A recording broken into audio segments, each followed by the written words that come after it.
Another London derby. Arsenal versus Chelsea. Here we go, bro.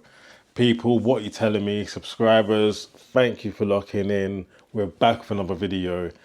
I'm loving these London derbies. If anything's to go by, we absolutely annihilated Spurs. Arsenal versus Chelsea. Now, this is one that's always a tough one. The build-up for Arsenal Spurs is always a bit more like it's a North London derby. Form goes out the window. Everyone says these same cliche things, But with Chelsea, this actually matters. They can put out a good performance. They got good players. Comparison to Spurs, Spurs ain't got no standout players right now, especially not that are fit. Because when we look at Chelsea, they've got a good selection of players. Whether they play them or not, we don't know. But when we break down Chelsea's side, there's definitely some factors where we could what we could worry about. If we were to do a combined 11, there's going to be some tough decisions to make. Who's going to be playing where? They've got some good quality players in their squad. They've got some good youngsters. They've got good players that have been there and made their name. They're Premier League proven, good stats, assists, goals, clean sheets, tackles, XG. They've got it. So they're fifth in the league right now. They drew their last two. I think they drew against Burnley. I want to say, did they draw against Leeds? Oh, I'm sure I watched that game against Leeds.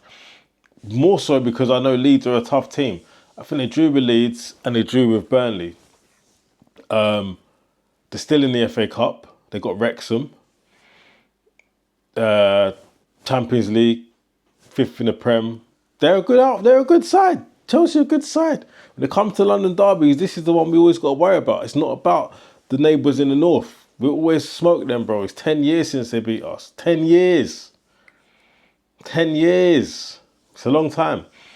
But when we let's look at Chelsea's side. For me, they've got good players, but my standout players for them, firstly is Reece James. And the reason I say that is because he's almost like a maestro. He's the one controlling the set pieces, the free kicks, the corners, to a certain degree. Palmer will step in and do the penalties, essentially. But as far as you know, Reece James is almost like the maestro. He's like our Declan Rice kind of thing. Great free kicks we've seen him put in recently or last season and this season for England and Chelsea. Good corners as well. Chelsea have scored a lot of corners this season. Goes under the radar. Everyone talks about us being set piece FC. We've scored the second most goals in open play out of any team this season. So, don't believe the hype. Don't believe the hype. There's a lot of hype and a lot of noise online. We know that. But Chelsea, very, very dangerous. Reece James. João Pedro. Now, João Pedro, I do not like this player's. I just don't like him from the days of Brighton. I don't like him. I think he's a dickhead. I'm not going to lie. I don't like his attitude. I'm so glad that Traore dashed him. No, he dashed Cucurella and went after him and he ran away. Because I just don't like his attitude. Decent enough player, but he always seems to play well against us. Played well against us he was probably the only player that turned up at the Emirates for the Carabao Cup semi-final, if I'm being really and truly honest. Won't talk too much about him. Delap hasn't really shone this season. I saw someone put up 3 worst signings this season, and number 1 was Isak. I think that's unfair. He's been injured, hasn't really played. Number 2 was who's number 2? Javi Simmons. Probably agree with that. Number 3 was Garnacho. Again, I haven't really watched Chelsea like that, so I don't know. But he hasn't really been up there with assists and goals this season. Scored a couple against us last time at the Bridge, but it's only one game. But I just don't think a lot of their players have been delivering. And Liam Delap goes under the radar. If he had the same stats as Victor Gyökeres, oh my God, the Sharks would be eating. They would be swimming in blood-infested water every single day. Liam Delap does not have the numbers to back anything right now. I saw him playing the other day. He was playing on the right wing. Liam Delap, that big clunky looking forward. trying to play on the right wing. Crazy work. Next, Cole Palmer. This season, I'd say he's definitely... Well, he's been injured a lot this season. Let's have it right. He's had a lot of injuries this season. But I have high expectations of Cole Palmer because what I know he can do on the pitch. I've seen it for England. I've seen it for Chelsea week in, week out, and a few seasons. This season, I don't think he's been at his best when he has played. I know he scored a hat-trick the other day, but 2 of those were penalties. But it's just the consistency for me. Palmer's not that consistent. But you don't need to be consistent when you're playing against Arsenal. You just need to turn up on the day, and that can be a problem. Cucurella, actually, yeah, they're the players I would say I'll be keeping an eye on. Palmer, João Pedro. Yeah, and when like I said, the noise online, what you're going to hear in the build-up is, we were hearing before Declan Rice versus Caicedo. After we saw what happened, I've not seen any punditry team, podcast team, anyone even refer to those two people in the same sentence again. And rightly so. Declan Rice is clear, gone clear, always will be clear. Caicedo is not levels, bro. He's not the same. He's a good player, don't get it wrong. He's not Declan Rice levels. He really isn't. So I'm not even going to talk about it because it does need to be spoken about. But I just want to clear that one up. Saka versus Cucurella. Now, this is a battle worth talking about. These two, I don't think there's any hatred. I think it's more about, it's a football thing. And I feel that Cucurella wants to play against the best. You can see it. When I've seen it when they play against Chelsea, he's always up for it when Salah's playing. Same with Arsenal. When he's up playing against Arsenal and he sees Saka on that team sheet, he must be foaming at the mouth. He wants to play against the best wingers. It brings the best out of him. But I think the last game we played, he got a booking early. Now that I think is always his detriment or his downfall is that he makes silly decisions and he's getting booked when he's near the halfway line where you don't really need to make a challenge. Just jockey him or, just watch the ball and see it out, bro. You don't need to make a challenge when you're in the halfway line, and that's where he's getting booked. So sometimes his decision making isn't great. I think Saka will get the better of him. He's better than him when it comes to pace, decision making, and going forward, I feel like he'll win that duel. If Cucurella's going forward, I think that's where Saka may struggle a little. Cucurella does like to get forward a lot. Saka isn't. I mean, let's have it right. He was a left back by trade. However, he's not a right back. So if Cucurella's going forward, he's going to be essentially playing the right back position, and that's not Saka's. It's not the best part of Saka's game. Let's be real. So these duels are very important because these little duels won on the pitch are what makes it better overall for the team. If Cucurella can get down the wing, get the ball into, or get the play a nice 1-2 with Esteval. If he's playing on the left, I've seen him play on the left before. Seen him play on the right actually as well, both sides. So it's Esteval going to be playing. It gets into Palmer. Palmer dumps it off to João Pedro. It's dangerous. You got Neto, Enzo, etc., etc. So Chelsea got a good side, but let's look at our team. Gyökeres in great form. Eze, great form. Both of those two got a brace in the North London derby. This is not something that's easy. This is something that should not be looked down upon. This is serious stuff, guys. Tottenham, yes, they're in the slums right now, but they're in a battle. They're in a dogfight. And teams that are in a dogfight seem to give us problems. We looked at, you never would have said Wolves would have taken a point from us.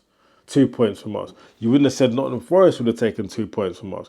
But these guys are fighting relegation. I mean, mathematically speaking, Wolves aren't relegated, but kind of on the eye, we know they are. However, they still put up a fight. They put up a very good physical fight against us. Will we see the same from Chelsea? Chelsea are battling for Europe. They're in 5th place now. I think they're joint with Liverpool. I think they might be ahead on goal. They might be ahead on goal difference, I believe. I can't remember. There's sometimes there's so many stats that you see and you're thinking about. But I feel like they are ahead on goal difference. But do Chelsea want to get into Europe next season? Of course they do. Apparently they want to be in Europe next season because they're the world champions. Apparently so. But yeah. Anyway, I think that our first starting 11 against Chelsea, if not, needs to be similar to what we saw against Tottenham. I feel like I would be happy to see Gyökeres starting up front. No, in fact, I would be pissed off if Gyökeres isn't starting up front after scoring 2 goals in the last game. Saka, it's a techie one, but I feel like Saka on the right. I want Eze in the 10. The left-hand side, do you know what? I don't think we've solved the problem on the left. I really don't, because every week I pick my team and I'm picking it based off form rather than the ability of the player. And on the left-hand side, I want to pick Martinelli, but I think Martinelli has great games and has really bad games. He's never consistent for us. I don't know. I thought it's so tough. Is he a better substitute? Is he better coming off the bench after 65, 70 minutes? Is Trossard better starting? Is Trossard better coming off the bench because he's got more energy and he gives us more because he's a bit older and he's slowing down? It's such a tough one to decide. But listen, for this game, I'm going to go with Trossard. I'm going to go with Trossard. I want Eze in the 10. I want to see Eze in the 10. I'm still not a fan of Rice and Zubimendi together. I'm still not there yet. I know we are top of the league. I know we're in the final of the Carabao Cup. I know we've qualified for the Champions League. I know we're still in the FA Cup. But I'm still not a fan of Zubimendi and Declan Rice playing together. I think it's too defensive. It's too defensive. We sit back just a little too much. I feel like in midfield, if Ødegaard's fit, I want to see Ødegaard in the 8. I want to see Declan Rice in the 6. Eze in the 10. That is my midfield. Yeah. I want Ødegaard and Eze playing together. I think Ødegaard is a player. Like, listen, no matter what people say about him or what I've said about Ødegaard, the bottom line is, Ødegaard isn't really a number 10. I don't think he ever was meant to be. But he's more like a hybrid 8. He's the new 8. When I was growing up, an 8 was someone who was box to box, score a few goals here and there, strong, but had ability as well. He's more hybrid than that. I think he knocks the ball around very, very well. But defensively, he's not great. That's why we need Rice in there. And that's why someone say, I'll pick Zubimendi. But Zubimendi going forward isn't as good as Ødegaard. I think Ødegaard can help Eze unlock these defences. I really, really do. I think them two playing together is problematic. But I'm here to pick my team. I'm not here to pick Arteta's team. I know Arteta's going to go with Rice, Zubimendi and Eze, or if Ødegaard's fit. If he picks Ødegaard over Eze, what does Eze do? What do we do as a fan base? Because that is outrageous. Absolutely outrageous. You can't do that. You can't do that. Although, yeah, Ødegaard got an assist, but it's not enough, bro. Eze's... Listen, people are still chanting Eze's name. It's nearly a week since the North London Derby. We're still singing his name, bro. You don't understand. This is what, as a fan and a lifelong supporter, this is what we need, man. So, yeah, that's what I would go with. Defence-wise, Saliba and Gabriel, both of them better be on job. Right back, Ben White. But where's Ben White, blood? Is man fit or what? What's he doing? Give Timber a rest, man. Get Ben White at right back. Get Hincapié on at left back. Rotate them a little, bro. Come on, man. Do you know what? Fling Mosquera on the right back. I don't care. Timber needs a break. I'm not saying Timber looks tired, but he ain't the same Timber from the start of the season to now. He hasn't had a great season in my eyes. People going, potentially the best right back in. I don't know who is the best right back, but I know it's not Timber. I think that Ben White and Saka going forward on the right-hand side of what we want to see. Ben White, pure shithousery against people like Cucurella and João Pedro is what we need on that pitch on Sunday, 110%. Hincapié on the left, Rare in goal, boom, that's it. Score predictions for the Sunday. I said Eze would score 2 goals against Spurs, and I was right. I said we'd been 3-1. I was wrong. Against Chelsea, 2-1 Arsenal. 2-1 Arsenal. Yeah. I think we'll concede. Chelsea got a knack of scoring against us. Let's have it right. But yeah, I think 2-1. 2-1 Arsenal. Good result. 3 points. Sunday afternoon. Not bad for a cheeky little Sunday afternoon kickabout. But yeah, I'll be happy with that. I want the boys to go out there, play with passion, play with purpose, and get the result, get the job done. No more injuries if possible. I'd love to see Kai Havertz back on the bench, but that's not going to happen. Big up Mourinho out.